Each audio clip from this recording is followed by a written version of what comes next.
Esto que estás a punto de ver es uno de los peores asesinos de Estados Unidos. Edmund Emil Kemper, más conocido como el asesino de las colegialas, asesinó a una decena de mujeres, incluida a su propia madre, a la cual decapitó y después realizó necrofilia con su cabeza. Si quieres saber más, aquí te cuento su historia.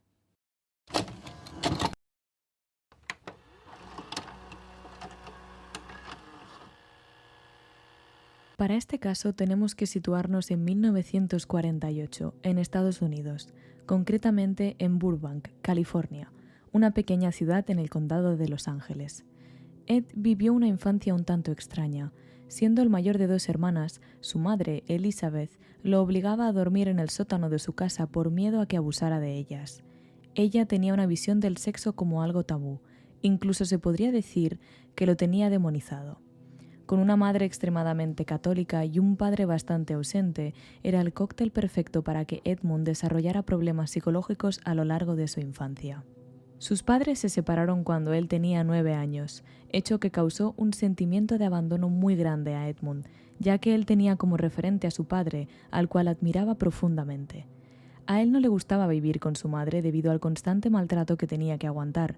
Ella solía burlarse de él por su gran estatura, además de tratarlo de imbécil e inútil, y cuando llegaba borracha solía pegarle palizas.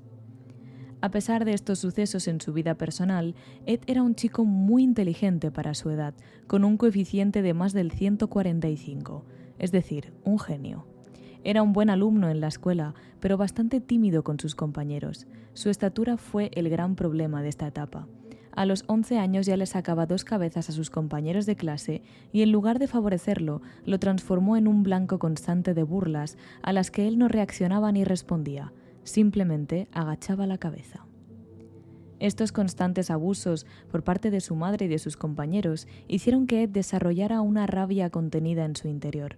La única manera que encontró para canalizarla fue capturando gatos y perros callejeros, torturarlos y después diseccionarlos para ver cómo eran por dentro, comportamiento que se repetiría durante muchos años al inicio de su adolescencia. También tenía juegos macabros con sus hermanas. Solía jugar con ellas a la silla eléctrica, atándolas en el sillón de casa y haciendo ver que se electrocutaban. Todos estos comportamientos tenían un origen en su cabeza, el odio hacia su madre y un rencor descomunal hacia las mujeres. A los 15 años, Ed ya medía 1,93 y seguía recibiendo las burlas de sus compañeros. A esa edad se enamoró de una de sus profesoras. Contó a sus hermanas que sentía que, y cito textualmente, solamente podría besarla si la mataba antes. Su hermana, asustada, se lo contó a su madre y a partir de ahí empezó a encerrarlo en el sótano de su casa, por temor a que abusara de sus hermanas o les hiciera algo horrible. Cansado de la situación, Ed se escapó y se fue a casa de su padre en Los Ángeles. A partir de este punto, Ed desarrollaría todavía más la rabia interior que llevaba acumulada, convirtiéndose en un monstruo capaz de asesinar a su propia familia. Al llegar a casa de su padre, se dio cuenta que él había rehecho su vida desde el divorcio. Se había casado con otra mujer y convivían con la hija del anterior matrimonio de ella, cosa que no le sentó nada bien, pero intentó adaptarse.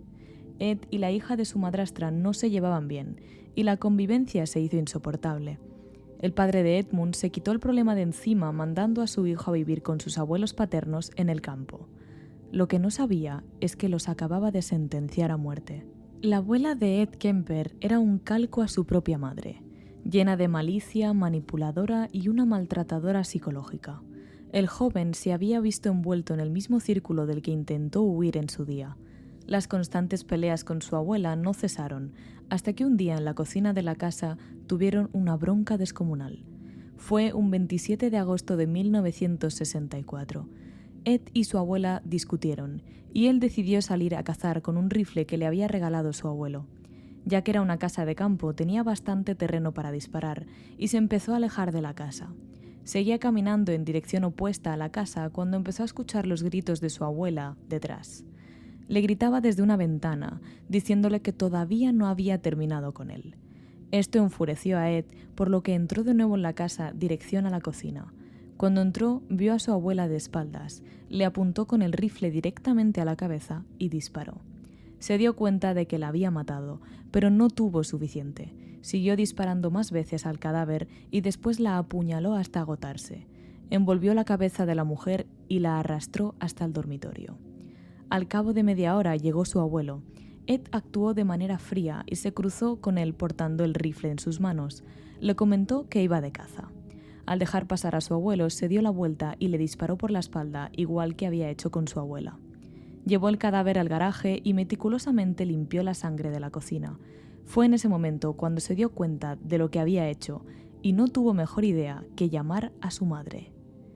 La llamada fue fría y distante. Su madre lo trató de imbécil y le dijo que fuera él mismo el que llamara a la policía. Ed obedeció y esperó a que llegaran los agentes sentado en la escalera de la casa. En el interrogatorio los agentes se quedaron atónitos ante el relato de Ed. Le preguntaron por qué lo había hecho y él respondió que quería saber lo que se sentía al matar a su abuela. Preguntaron por la muerte de su abuelo y contestó que no quería dejarlo solo con la tristeza. Las primeras víctimas de Ed Kemper fueron sus propios abuelos, a los que mató con 15 años. Después de esto, fue internado en el Hospital Psiquiátrico de Atascadero, en California, diagnosticado con esquizofrenia paranoide. Empezó allí su terapia con un psiquiatra que se quedó maravillado con su alto coeficiente intelectual. Allí Ed encontró una llave que le otorgaría la libertad. Se fue ganando la confianza del psiquiatra hasta que llegó un punto en el que convirtió a Ed en su asistente personal. Ahora él tenía acceso a todo tipo de documentos importantes, manuales de psiquiatría y protocolos de los médicos para evaluar el estado de los pacientes, los cuales estudió meticulosamente. Ahora sabía qué y cómo responder en las terapias y también sabía qué comportamiento debía tener con los médicos. Se empezó a mostrar sociable y cordial con todo el mundo, incluidos otros pacientes. Su psiquiatra, encantado con los avances que mostró durante la terapia, decidió darle la libertad condicional a Ed a la edad de 18 años. La única condición era que debía vivir con un familiar, por lo que tuvo que volver a la Casa de los Horrores y convivir con su madre de nuevo en Santa Cruz. Durante los siguientes 3 años se comportó como un ciudadano ejemplar. Trabajó y participó en actividades solidarias mientras aguantaba los constantes maltratos por parte de su madre. En diciembre de 1972 cumplió 21 años y debido a la buena conducta sus antecedentes fueron borrados del sistema. Pero Ed Kemper ya había vuelto a empezar, solo que nadie se había dado cuenta. En esta época era muy común ver a gente haciendo autostop, una práctica llevada por miles de jóvenes que no disponían de un vehículo para moverse. A día de hoy es impensable subirse al coche de un extraño debido a personas como Ed.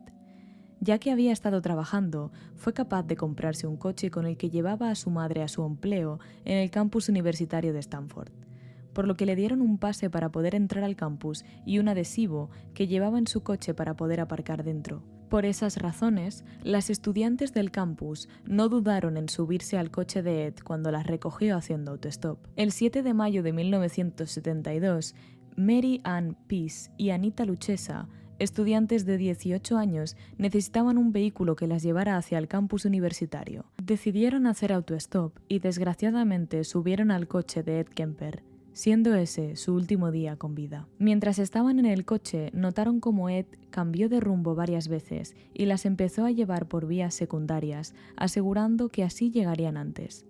El hombre de 2 metros que las llevaba en coche hacia el bosque tenía otras intenciones con ellas. Cuando llegaron al bosque, las chicas preguntaron a Ed qué quería de ellas, a lo que él sacó una pistola y apuntando les dijo que ya lo sabían. Obligó a Anita a bajar del coche y la encerró en el maletero. Volvió a subir al coche e intentó estrangular a Mary Ann con una bolsa de plástico y el cinturón del propio coche. Al ver que se resistía y no podía asesinarla, decidió pasarle la hoja de la navaja que llevaba encima por la espalda, buscando el lugar exacto del corazón y apuñalarla. Ella se giró para zafarse de su asesino y la apuñaló nuevamente en el estómago. Por si no había tenido suficiente, le cortó la garganta y la metió en el maletero junto con Anita, a la cual sacó y asesinó apuñalándola igual. Guardó ambos cadáveres en el maletero del coche y condujo hasta su piso. Durante el camino de vuelta a casa se encontró con un policía, el cual le hizo parar, ya que llevaba uno de los faros del coche fundidos. Ed dejó que le pusiera la multa y siguió su camino hasta su casa. Allí sabía que su madre tardaría en volver, por lo que desnudó a los cadáveres, las puso en diferentes posiciones y realizó fotografías de los cuerpos. Después las violó y finalmente las descuartizó en la bañera. Metió los restos fragmentados en bolsas de basura y las abandonó en medio del campo. Hizo una tumba improvisada en lo alto del monte, la cual llegó a visitar porque, según él, necesitaba a Mary-Ann y la amaba. Ahí nació el apodado asesino de las colegialas. Su vida personal era un tanto caótica. Había conseguido trabajo como guardavías, se había casado y divorciado varias veces, por lo que siempre tenía que volver al hogar materno, el cual le desquiciaba todavía más. Finalmente consiguió poner tierra de por medio y se mudó a una habitación en un suburbio de San Francisco. Allí pudo continuar con su vida criminal. Durante muchos años había perfeccionado su técnica. Había instalado un cierre automático de puertas dentro del coche para que sus víctimas no se escaparan y había recogido a más de 150 autoestopistas para perfeccionar sus dotes de conversación y así que no se asustaran en mitad del trayecto. Sabía perfectamente qué decir y qué preguntar para que se relajaran en el coche, el cual había convertido en una trampa mortal.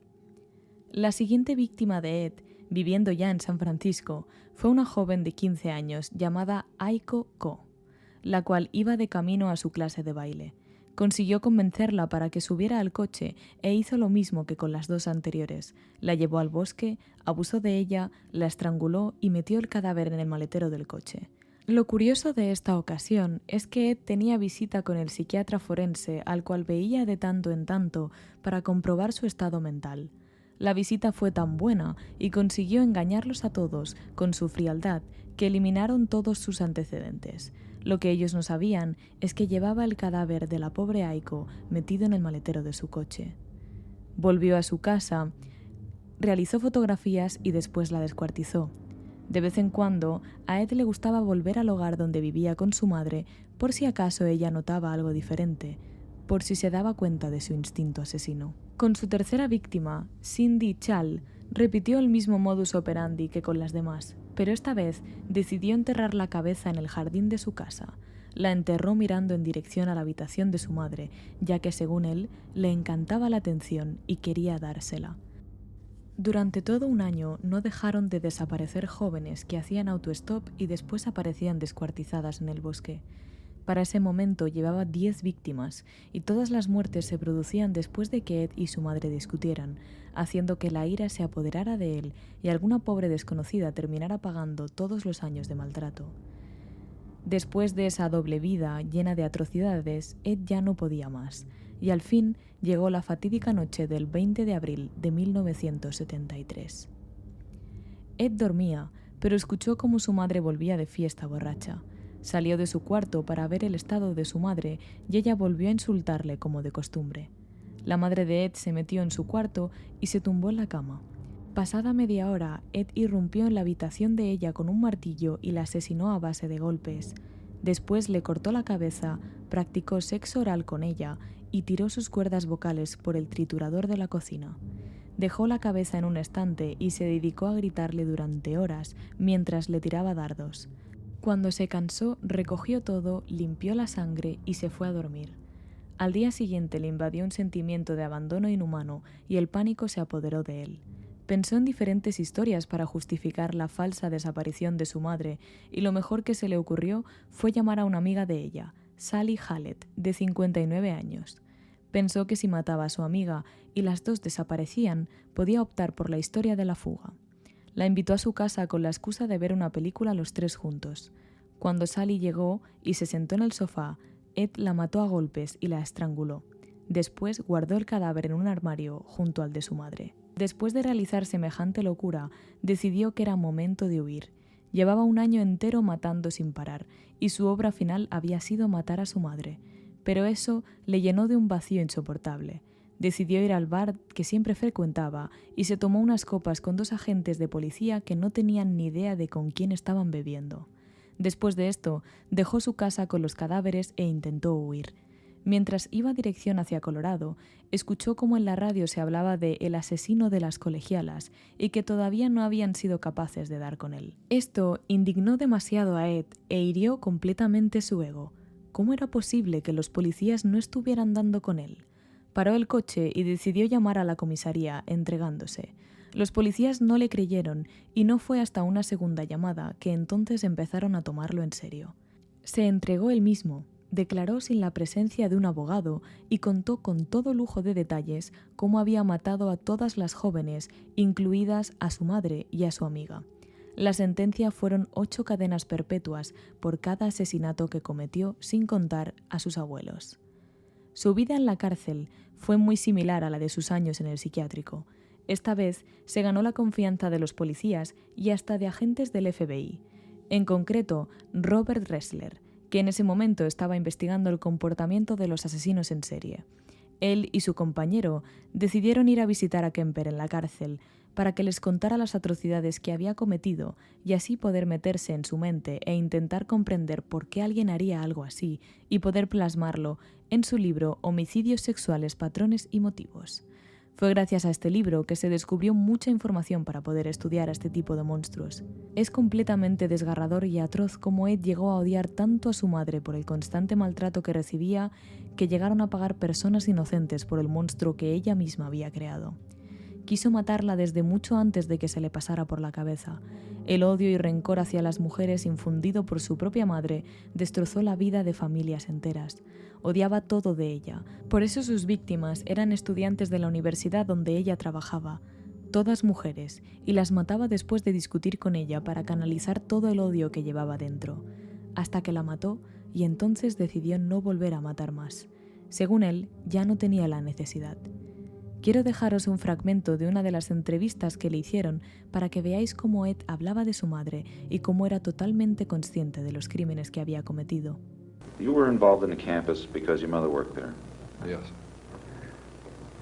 I was also involved in killing co-eds because my mother was associated with college work, college co-eds, women, and had had a very strong and violently outspoken position on men for much of my upbringing. My mother was a sick, angry, hungry, and very sad woman. I hated her, but I wanted to love my mother. And I watched the alcohol increase. I watched her social life drop off. I watched her get bizarre. She had terrible pain from her life, earlier life, her upbringing, a failed marriage with my father. I'm a constant reminder of that failure. I hate to distill it down into such, into one-word realities like that. There's a lot that leads into that happening, but that is what happened. They represented not what my mother was, but what she liked, what she coveted, what was important to her, and I was destroying it. Why did you actually kill the girls? My frustration, my inability to communicate socially, sexually. I wasn't impotent, but emotionally I was impotent. I was scared to death of failing in male-female relationships. I knew absolutely nothing about that whole area, even if just sitting down and talking with a young lady.